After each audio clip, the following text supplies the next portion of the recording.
The laughter cut through the crystal and mahogany like broken glass. "Did you hear that? Would you like some more wine, sir?" CEO Jonathan Whitmore's voice dripped with mockery as he mimicked what he thought was Naomi's accent. "I swear they hire these people straight from the projects and expect them to serve at Michelin-starred restaurants." His dinner companions at Le Cygne, Manhattan's most exclusive private dining club, chuckled uncomfortably. They were there to celebrate the closing of Whitmore Industries' largest acquisition, a $450 million purchase of 3 sustainable energy startups that would be stripped for patents and dissolved within 6 months. Standing 3 feet away, clearing the appetizer plates with practiced precision, Naomi Brooks heard every word. Her movements didn't change. Her expression remained professional, but behind her calm brown eyes, something shifted. Something that had been carefully hidden was about to surface. Jonathan didn't know that Naomi had graduated summa cum laude from Harvard Law School. He didn't know she spoke 4 languages fluently, including the French that was being spoken at the table next to them. He definitely didn't know that she wasn't just any waitress. She was an undercover attorney working for the Environmental Protection Agency's Criminal Investigation Division. What happened next wasn't just about accent mockery. It was about the complete destruction of a man who confused service with subservience and assumed intelligence was determined by how someone sounded when they asked if you wanted more wine. This is about a billionaire who thought he was untouchable and a woman who was about to prove him devastatingly wrong. Naomi Brooks had been serving tables at Le Cygne for 8 months, but she had been building legal cases for 8 years. At 29, she carried herself with the quiet confidence of someone who had learned that sometimes the best way to gather evidence was to become invisible in plain sight. The private dining room reeked of old money and new arrogance. Persian rugs worth more than most people's houses covered polished hardwood floors. Oil paintings of long-dead industrialists gazed down from mahogany-paneled walls. The air was thick with the scent of aged bourbon and the kind of entitlement that comes from never hearing the word no. Jonathan Whitmore sat at the head of the table like a king holding court. At 51, he was everything toxic masculinity aspired to become: broad shoulders in a bespoke suit, silver hair that probably cost more to maintain than Naomi's monthly rent, and the kind of smile that closed deals and crushed dreams with equal efficiency. Tonight's dinner was a celebration. Whitmore Industries had just acquired 3 clean energy companies for what he called bargain basement prices. The previous owners, idealistic entrepreneurs who believed they were selling to a company that shared their environmental vision, had signed contracts thinking their life's work would continue making the world cleaner. They had no idea that by Monday morning, their patents would be sold to fossil fuel companies and their research would disappear into legal black holes. Naomi knew because she had been documenting Whitmore's predatory acquisition strategy for months. The EPA had been investigating him for environmental fraud, but they needed evidence of criminal intent, not just regulatory violations. They needed him to confess his plans on record. As she approached the table with a bottle of Chateau Margaux, Jonathan was in full bragging mode. The beauty of these tree-hugger companies, he was saying, is that they're so desperate to change the world that they'll sell for half of what their patents are actually worth. His CFO, Marcus Reed, raised his glass. To capitalism conquering environmentalism, to making problems disappear, Jonathan replied, his voice thick with bourbon and satisfaction. Naomi poured the wine with steady hands, but her mind was recording every word. The digital recorder in her apron pocket had been running since she clocked in, but she needed more than just audio. She needed him to admit his plans in front of witnesses. "Excuse me, sir," she said softly, her natural voice carrying just a hint of her Alabama childhood. Would you prefer the 2015 or the 2018 vintage for the next course? Jonathan looked up at her, and something nasty flickered behind his eyes. Well, well, he said, loud enough for the entire table to hear. Listen to that accent, boys. Sounds like she learned English from a chain gang. The table went quiet, uncomfortable quiet. But Jonathan wasn't done. Tell me, sweetheart, he said, the word dripping with condescension, how many generations of your family picked cotton before they let you pick up wine bottles? Marcus shifted in his seat. Jonathan, maybe we should. Should what? Jonathan's voice was getting louder, emboldened by wine and power. I'm just curious about our server's background. I mean, look at her. Probably took 3 buses to get here from whatever housing project she calls home. Naomi set the wine bottle down carefully. When she spoke, her voice was steady, but something had changed in her posture. Actually, sir, I took the subway. 1 train straight from Harvard Square. Jonathan blinked. Harvard Square? What, you clean offices there? No, Naomi said, reaching into her apron. I graduated from there. She pulled out a leather document folder and placed it on the table. Inside was a diploma.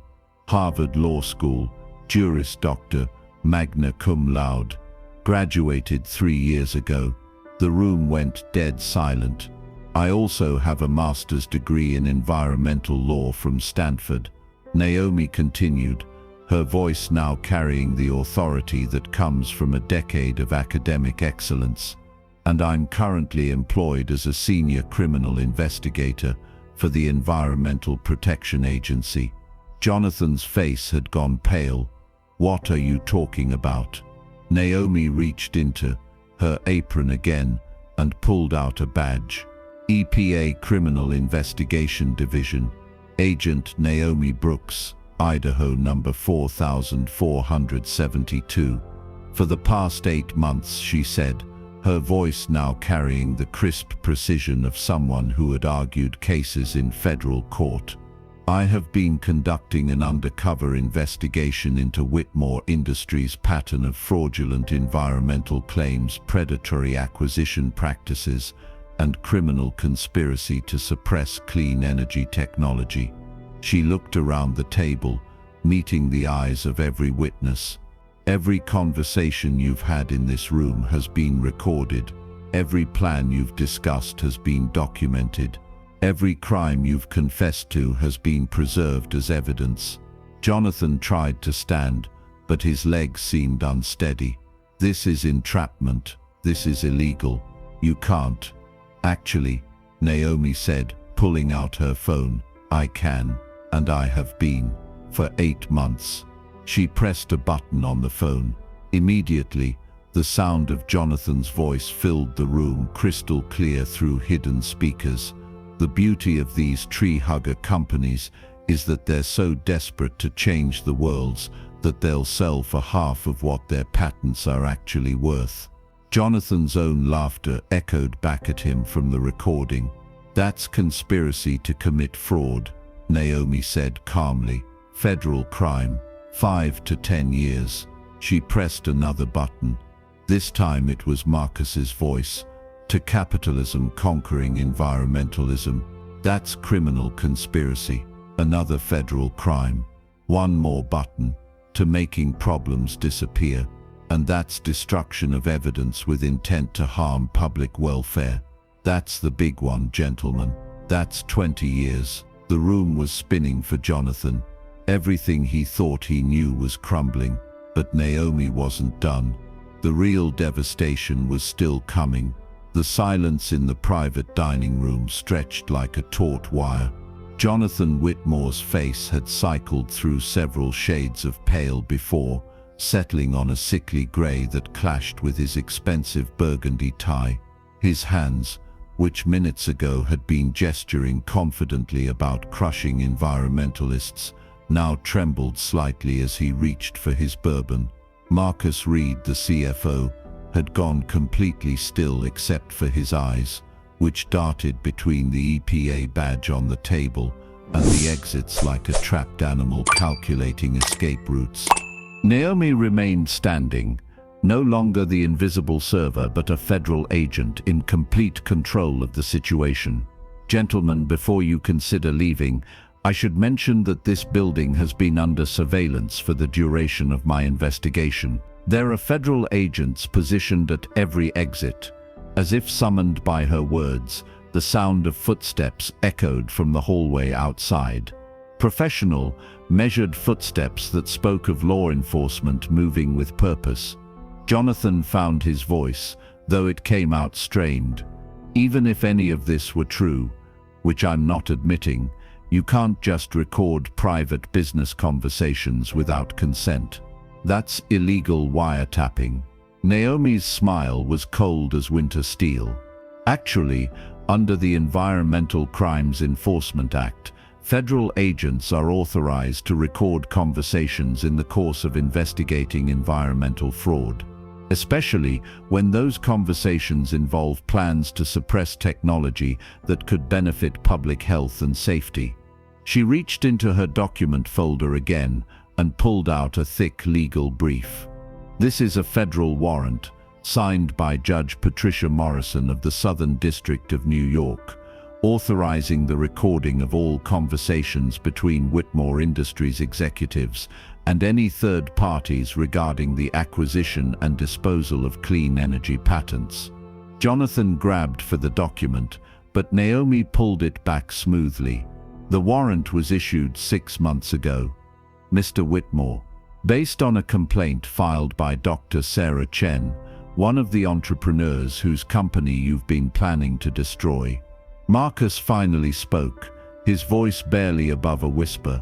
Sarah Chen, she's Dr. Sarah Chen, former MIT professor, holder of 17 patents in renewable energy technology, and the woman whose solar panel breakthrough you plan to sell to ExxonMobil for burial in their patent vault. Naomi pulled out another document. She's also my former professor, my mentor, and the reason I took this assignment personally.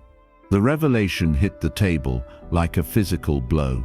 This wasn't just about environmental law.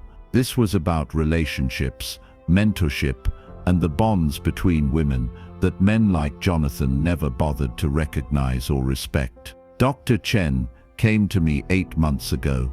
Naomi continued, her voice carrying a weight that spoke of personal investment, not just professional duty. She was suspicious about your company's true intentions. She asked me to investigate because she knew that if she was right, her life's work would disappear forever. Jonathan's arrogance began reasserting itself, the way it always did when cornered. Listen, whatever your name is, Agent Brooks. Agent Brooks. You're making a mistake. I'm not some small-time operator you can intimidate with badges and legal threats. I have connections, I have lawyers, I have senators on speed dial.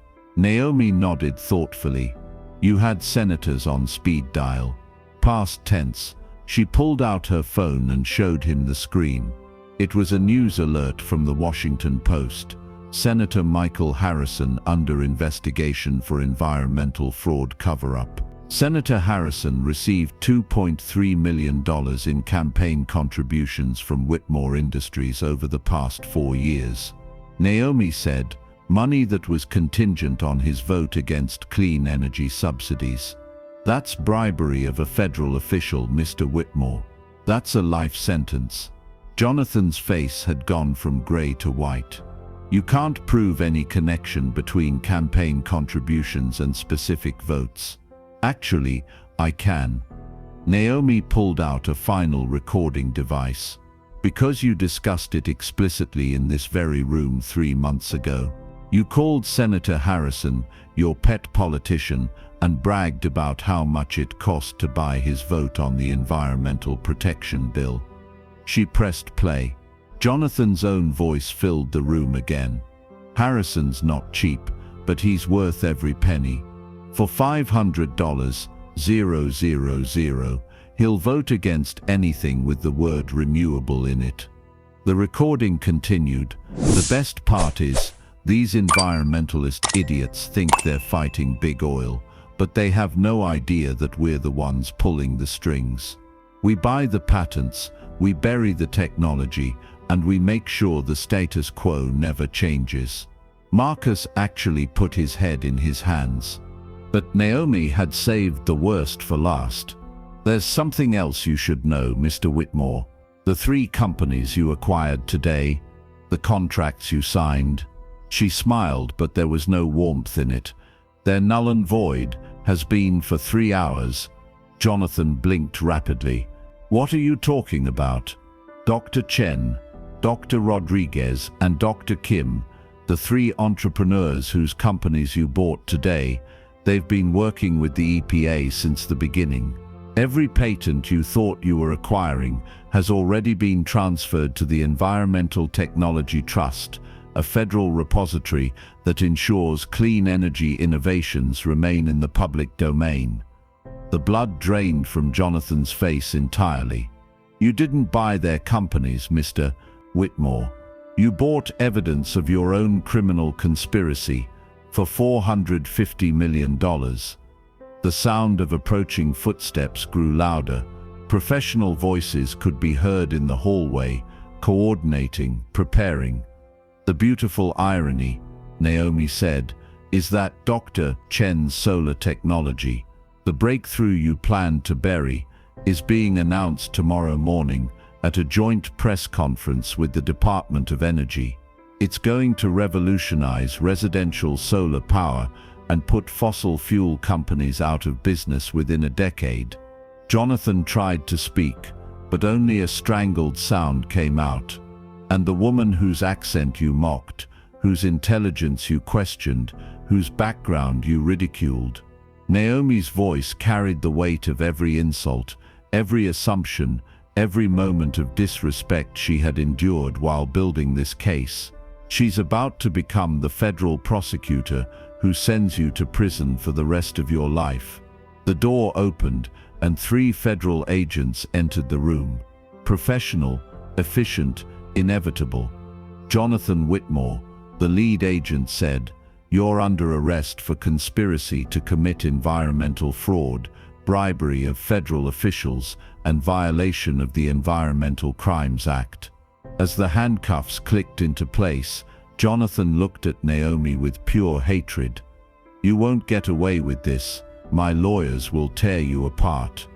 Naomi's response was delivered in the crisp, authoritative voice she had learned in Harvard's moot court competitions. "Mr. Whitmore, I am getting away with it. I already have." The man who had mocked her accent was being led away in handcuffs, his $450 million mistake echoing in the sudden quiet of the now empty dining room. But the real twist was still coming.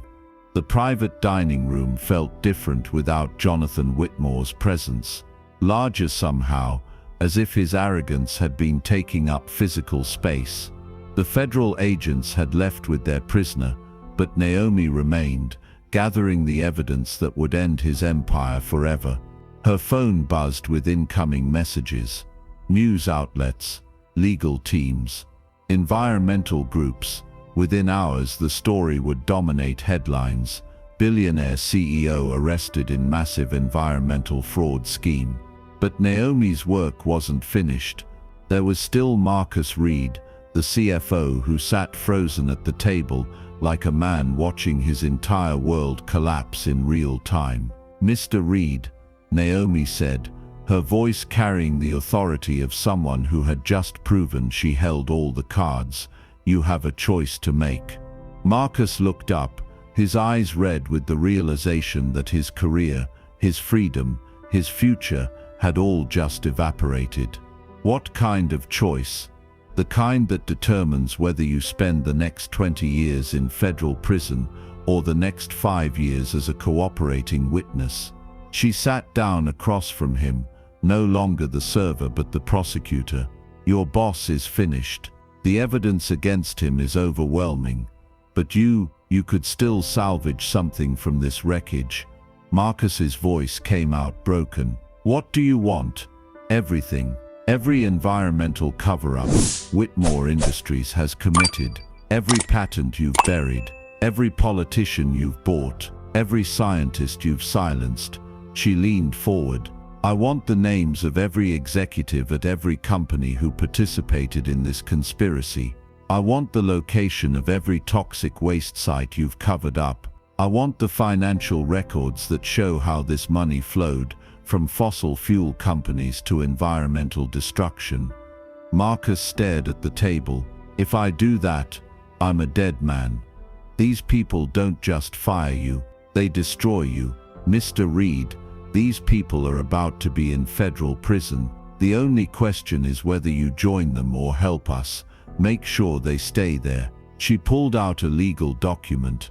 This is a cooperation agreement. You provide testimony and evidence against your co-conspirators, and the government recommends a reduced sentence, 5 years instead of 20. Marcus reached for the document with shaking hands. And if I don't, then tomorrow morning, when the FBI raids Whitmore Industries headquarters, they'll find evidence linking you to 17 different environmental crimes. Your signature is on the disposal contracts. Your name is on the bribery payments. Your voice is on recordings discussing the cover-ups. She paused to let that sink in. Without cooperation, you're looking at life in prison, Mr. Reed. At 53 years old, you'll die behind bars. The silence stretched between them like a chasm. Finally, Marcus spoke, his voice barely audible. The Chesapeake Bay dumping, the Pennsylvania water contamination, the Louisiana cancer cluster. Naomi's expression didn't change, but internally she felt the satisfaction of a case finally coming together. Keep going. Jonathan didn't just buy clean energy patents to bury them. He bought them to sell the pollution rights. If a solar panel could prevent a ton of carbon emissions, he'd sell that ton to a coal company as a carbon credit. Double profit. She was recording now, the device on the table between them. How many patents? 47 over the past 5 years. Solar, wind, battery storage, water purification. All of it sold to fossil fuel companies for burial. And the politicians? Marcus's shoulders sagged with defeat. 12 senators, 23 representatives, 2 governors. We called it the Green Prevention Fund. $47 million over 6 years to make sure renewable energy legislation never passed. Naomi felt the weight of what she was hearing. This wasn't just corporate fraud. This was a systematic assault on the planet's future, orchestrated by men who put profit above the survival of human civilization. The scientists, she pressed. Dr. Amanda Foster at Berkeley. Her water purification breakthrough could have ended the global water crisis. We bought her research and buried it. She killed herself 6 months later. The words hit Naomi like a physical blow. A woman had died because these men chose money over human life. Dr. James Wright at Georgia Tech. His carbon capture technology could have reversed climate change. We bought it, patented it, and made sure it never saw daylight. Marcus was crying now, not from remorse but from the realization of what he had become. We destroyed the future. Agent Brooks.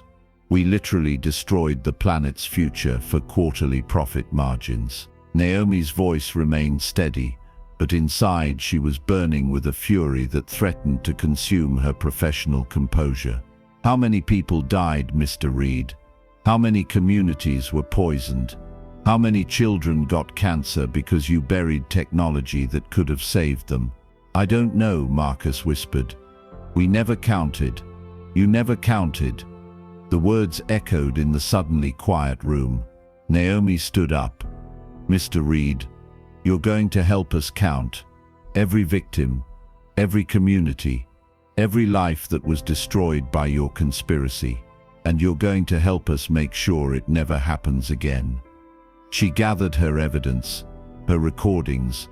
8 months of undercover work was about to reshape the entire energy industry. "There's one more thing you should know," she said, turning back to Marcus. "Dr. Sarah Chen, the woman whose solar technology your company tried to bury. Her breakthrough isn't just going public tomorrow. It's going public for free." Marcus looked up through his tears. "Every patent your company bought, every innovation you tried to destroy, it's all being released into the public domain. No licensing fees, no corporate control, just free, clean energy technology for anyone who wants to use it." She smiled for the first time that evening. "Your conspiracy didn't just fail, Mr. Reed. It backfired spectacularly. Instead of burying clean energy, you've just guaranteed that it becomes freely available to the entire world." As she walked toward the door, Marcus called after her. "Agent Brooks, that accent. When you were serving, that wasn't fake, was it?" Naomi paused. "I was born in Montgomery, Alabama, Mr. Reed, daughter of a mechanic and a teacher. Grew up in a neighborhood your boss would call the projects. Earned a full scholarship to Harvard because I was too poor to pay for it myself." She turned back to face him.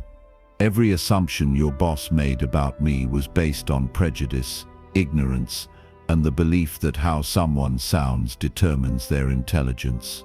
Her voice carried the weight of every insult she had endured, every assumption she had overcome, every barrier she had shattered. "He mocked my accent because he thought it made me inferior. What he didn't realize is that it made me invisible, and invisible people see everything." The door closed behind her with a soft click, leaving Marcus alone with the ruins of his empire and the echoes of his crimes. Outside, Manhattan glittered in the evening darkness, unaware that the future had just been saved by a woman whose accent had been weaponized into justice. Comment below if you believe that respect should never be optional, and that intelligence has nothing to do with how someone sounds when they speak. Because this story is just getting started, and what happens next will remind you that the most dangerous people in any room are often the ones everyone underestimates. 3 days after Jonathan Whitmore's arrest, his world was unraveling faster than his lawyers could contain the damage. But cornered billionaires with nothing left to lose don't go down quietly, and Jonathan had one final card to play, a card that could destroy Naomi's entire case and set him free. Naomi was in her FBI field office, preparing the prosecution briefs that would ensure Jonathan spent the rest of his life in prison, when her supervisor, Agent Sarah Martinez, knocked on her door. "We have a problem," Sarah said, her face grim. "Jonathan's lawyers just filed a motion to dismiss all charges." Naomi looked up from her computer. "On what grounds?" "They're claiming you violated his constitutional rights, that the entire investigation was illegal because you obtained evidence through deception." Naomi set down her coffee. "That's ridiculous. We had a federal warrant. Everything was by the book." "That's what I thought too, until this arrived an hour ago." Sarah handed her a legal document. It was a sworn affidavit from Dr. Marcus Thompson, former head of Harvard Law School's Ethics Committee. Naomi's blood went cold as she read. The affidavit claimed that Naomi Brooks had been expelled from Harvard Law School in her final semester for cheating on her constitutional law exam. According to Dr. Thompson, she had never actually graduated, never earned her law degree, and therefore had no legal authority to conduct criminal investigations. "This is impossible," Naomi said, her voice barely above a whisper. "I graduated magna cum laude. I have my diploma. I passed the bar exam." Sarah's expression was sympathetic but concerned. "Naomi, I need to ask you directly. Is there any truth to this?" "None. Zero. This is completely fabricated." But even as she said it, Naomi felt a chill of recognition. Marcus Thompson had been her constitutional law professor. He had also been the professor who had given her the only B- of her law school career, despite her perfect performance on every assignment and exam. The same professor who had once told her, in front of the entire class, that students like her needed to work twice as hard to prove they belonged at Harvard. The same professor who had been quietly forced into early retirement 2 years ago after multiple students filed complaints about his racially biased grading and inappropriate comments. "Sarah," Naomi said slowly, "we need to contact Harvard immediately. This is a fabrication, but we need official documentation to prove it." Sarah nodded. "I'm already on it. But Naomi, if this affidavit holds up, even temporarily, it could invalidate everything. The recordings, the warrant, the arrests, all of it becomes fruit of the poisonous tree." Naomi felt the weight of 8 months of work, of justice finally served, of environmental destruction finally stopped, all hanging by a thread. How is this possible? How can a disgraced professor's lie threaten a federal investigation? "Because Jonathan Whitmore has unlimited resources and no conscience," Sarah replied. "He's not just fighting the criminal charges, he's trying to destroy you personally." An hour later, the situation got worse. Naomi's phone buzzed with a news alert. The story was already breaking. Federal agents' credentials under investigation in environmental fraud case. Within minutes, her phone was ringing non-stop. Reporters, lawyers, environmental groups, all wanting to know if the woman who had brought down Jonathan Whitmore was herself a fraud. By evening, the story had exploded across social media. #fake agent was trending. Conservative pundits were claiming the entire environmental investigation was a liberal conspiracy based on fabricated evidence gathered by an unqualified imposter. Jonathan's supporters were emboldened. Stock prices for fossil fuel companies rose as investors bet that the case would collapse. Environmental groups watched in horror as their biggest victory in decades began crumbling. But the worst was yet to come. At 9 p.m., Naomi's personal phone rang. The voice on the other end was smooth, confident, and familiar. "Agent Brooks, or should I say, Miss Brooks? Since it appears you were never actually an agent at all." It was Jonathan, calling from his lawyer's office where he was out on bail. "How did you get this number? I have resources you can't imagine, but that's not why I'm calling. I'm calling to offer you a deal." Naomi's hand tightened on the phone. "I don't make deals with criminals, but you see, that's where you're wrong. I'm not the criminal anymore. You are." His voice was gaining confidence, feeding off her silence. "Impersonating a federal agent is a felony, Miss Brooks. Conducting illegal surveillance is a felony. Filing false reports with federal agencies is a felony. You're looking at more prison time than I ever was." Naomi's throat felt tight. The affidavit is a lie. Maybe, maybe not. But even if it is, the damage is done. The case is compromised. The evidence is tainted. I'll be free within a week. She could hear him smiling through the phone. "But I'm a reasonable man. Here's my offer. You disappear. Quietly. No more media interviews. No more testimony. No more crusading for environmental justice.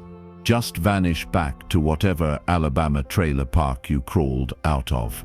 The casual racism hit her like a slap. "And if I don't, then I destroy you completely. Not just your career, your life. I have private investigators digging into every aspect of your background, your family, your friends, your financial records. Everyone you've ever cared about becomes a target." Naomi's hands were shaking now, but not with fear, with rage. "You're threatening my family. I'm protecting my interests. Your choice, Miss Brooks. Disappear quietly, or be destroyed publicly." The line went dead. Naomi sat in the sudden silence of her apartment, surrounded by the evidence that should have ended Jonathan Whitmore's reign of environmental destruction, watching it all slip away because of one lie told by a racist professor seeking revenge. For the first time since the investigation began, she felt genuinely helpless. Jonathan had found the one weakness in her armor, not her evidence, not her methods, but the persistent systemic doubt about whether someone who looked like her and sounded like her could actually be as smart and capable as she claimed. The case that should have saved the planet was dying because of prejudice disguised as procedure. But Naomi Brooks hadn't fought her way from Montgomery to Harvard to the FBI to be destroyed by a lie. She had one final move to make, the most dangerous move of all. She was going to bet everything on the truth. The next morning, instead of hiding from the media storm, Naomi Brooks walked directly into it. She had called a press conference at Harvard Law School, right in front of the building where she had supposedly been expelled for cheating. The steps of Langdale Library were packed with reporters, cameras, and protesters. Environmental groups held signs reading "Justice for Our Planet." Conservative activists counter-protested with signs reading "Fake Agent, Fake Case." The tension was electric. Jonathan Whitmore stood at the back of the crowd with his legal team, confident that he was about to witness the complete destruction of the woman who had dared to challenge him. Naomi approached the podium wearing a simple black suit, her Harvard Law diploma in one hand and a thick folder of documents in the other. She looked out at the crowd, took a deep breath, and began to speak in the clear, authoritative voice that had once commanded this same campus as a law student. "My name is Naomi Brooks. I am a graduate of Harvard Law School, class of 2020, magna cum laude. I am a special agent with the EPA Criminal Investigation Division, and I am the federal prosecutor who has spent 8 months building an airtight case against Jonathan Whitmore for environmental fraud." The crowd quieted. 3 days ago, Mr. Whitmore's legal team filed an affidavit claiming that I never graduated from law school. The affidavit was signed by Dr. Marcus Thompson, my former constitutional law professor. She held up the diploma. "This is my law degree, earned through 4 years of academic excellence despite professors like Dr. Thompson who believed that students who looked like me didn't belong here." Murmurs rippled through the crowd. "But I didn't call this press conference to defend my credentials. I called it to expose a lie so desperate, so pathetic, that it reveals the true character of the man who orchestrated it." She opened the folder and pulled out the first document. "This is Dr. Marcus Thompson's personnel file, obtained through a Freedom of Information Act request. It shows that he was placed on administrative leave in 2021 after 17 students filed formal complaints alleging racial bias in his grading and classroom conduct." The crowd was completely silent now. "This is the settlement agreement. Harvard paid to those students $2.3 million in total to compensate them for the discrimination they suffered in Dr. Thompson's classroom." She pulled out another document. "And this is a bank record showing that 3 days ago Dr. Marcus Thompson received a wire transfer for $500,000 from a shell company owned by Whitmore Industries." The gasp from the crowd was audible. "Jonathan Whitmore paid my former professor $500,000 to sign a false affidavit claiming I never graduated from law school." She turned to look directly at Jonathan, who had gone pale in the back of the crowd. "But the beautiful thing about the truth, Mr. Whitmore, is that it leaves evidence, and I am very, very good at collecting evidence." Naomi pulled out her phone and connected it to the podium's sound system. "This is a recording of the phone call Mr. Whitmore made to Dr. Thompson last week, arranging the payment for the false affidavit." Jonathan's voice filled the air, crystal clear. "I need you to sign a document saying the black girl never graduated. I don't care if it's true. I need her destroyed." Dr. Thompson's response was equally damning. That's perjury, Jonathan. I could go to prison. Not if she goes first. 500,000. Take it or leave it. The crowd erupted. Reporters shouted questions. Cameras flashed. Environmental activists cheered. Jonathan's lawyers were frantically making phone calls. But Naomi wasn't done. The real irony, she said, her voice cutting through the noise, is that Mr. Whitmore's desperate lie has actually made my case stronger. She pulled out a final document.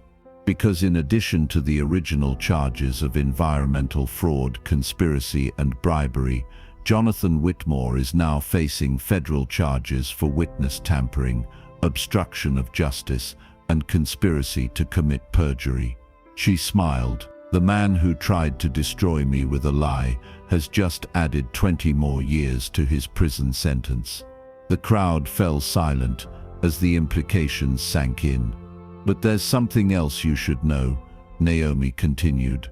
Something that Mr. Whitmore doesn't know, and something that makes this moment even sweeter.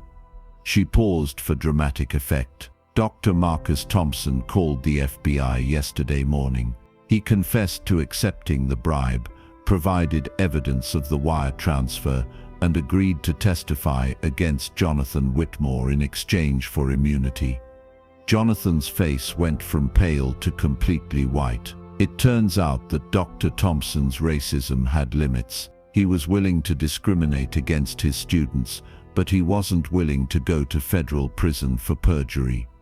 She looked directly at Jonathan again. You chose the wrong professor to corrupt Mr. Whitmore, and you chose the wrong woman to threaten. As if on cue, federal agents emerged from the crowd, professional, efficient, inevitable. Jonathan Whitmore, the lead agent, said, "You're under arrest for obstruction of justice, witness tampering, and conspiracy to commit perjury." As the handcuffs clicked into place for the second time, Jonathan looked at Naomi with pure hatred. "This isn't over." Naomi's response was delivered in the crisp, unaccented English she had learned in Harvard's moot court competitions, but her words carried the full weight of her Alabama childhood.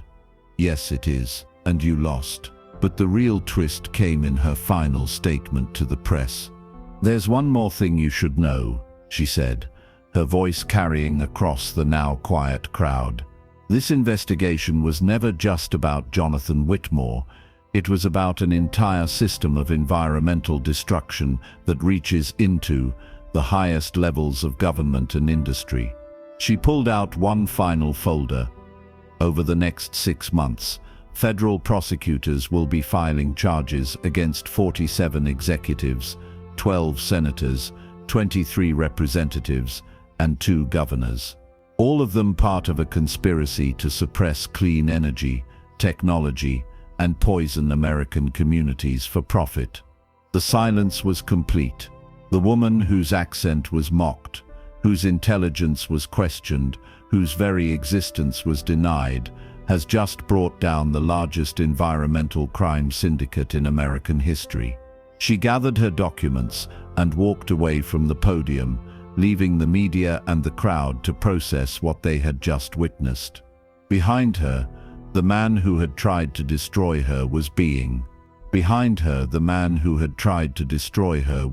led away in handcuffs for the second time in a week, his billion-dollar empire reduced to ashes by the woman he had dismissed as intellectually inferior. 3 months later, Jonathan Whitmore was sentenced to 45 years in federal prison without possibility of parole. The judge, in delivering the sentence, noted that his attempt to obstruct justice through racist lies had demonstrated a complete absence of character worthy of any consideration for leniency. Marcus Thompson received immunity in exchange for his testimony, but Harvard permanently revoked his tenure and pension. He now worked at a community college in Ohio, his academic reputation destroyed by his own prejudice. But the real victory came 6 months after that press conference, when Naomi Brooks stood in the Rose Garden of the White House as the president signed the Clean Energy Liberation Act, legislation that released all suppressed environmental patents into the public domain and made it a federal crime to buy clean energy technology for the purpose of suppression. Standing beside her were Dr. Sarah Chen, Dr. Rodriguez, and Dr. Kim, the three entrepreneurs whose companies had been saved by Naomi's investigation. Their technologies were now being manufactured by a consortium of small businesses and distributed freely throughout developing nations. As the ceremony concluded, Naomi felt a hand on her shoulder. She turned to see Dr. Chen, her former professor and mentor, smiling with pride. "I never told you this," Dr. Chen said quietly, "but when you were my student I knew you were special, not because of your grades, though they were perfect, but because you listened, really listened, to everyone, even the people other students ignored." Naomi smiled. "You taught me that the most important voices are often the quietest ones." Dr. Chen nodded. "And you taught me that sometimes the quiet voices grow up to change the world." As they walked across the White House lawn, Naomi thought about the journey that had brought her here. From Montgomery, Alabama to Harvard Law School, to an undercover assignment that had started with serving wine and ended with serving justice. Her phone buzzed with a text from her mother. "Saw you on TV, baby. Your accent sounded beautiful." Naomi smiled and typed back, "It always did, Mama. Some people just weren't listening hard enough." The next morning, Naomi received a call from FBI Director Catherine Walsh. "Agent Brooks, we have a situation. There's a pharmaceutical CEO who's been buying up antibiotic patents and suppressing them to create artificial scarcity. We need someone who can go undercover as..." Naomi interrupted with a smile. "Let me guess, someone he'll never suspect is smart enough to destroy him." "Exactly. Are you interested?" Naomi looked out her office window at the Washington, D.C. skyline, where powerful men in expensive suits made decisions that affected millions of lives, never suspecting that the most dangerous person in any room might be the one bringing them coffee. "Director Walsh," she said, her Alabama accent strong and proud, "I thought you'd never ask. Some people spend their whole lives trying to change their voice to fit in. Naomi Brooks had learned something better, how to use her voice to change the world. And that's exactly what she planned to keep doing." The environmental technologies that Jonathan Whitmore had tried to suppress were now powering clean energy revolutions across 6 continents. Dr. Chen's solar breakthrough had reduced the cost of renewable energy by 80%. Rodriguez's water purification system had brought clean drinking water to over 50 million people. Dr. Kim's carbon capture technology was reversing climate change at a rate scientists had thought impossible. And somewhere in a federal prison in Colorado, Jonathan Whitmore spent his days wondering how a woman whose accent he had mocked had managed to save the planet while destroying his empire. The answer, as Naomi could have told him, was simple. She had been listening when everyone else was just hearing the sound of their own prejudices.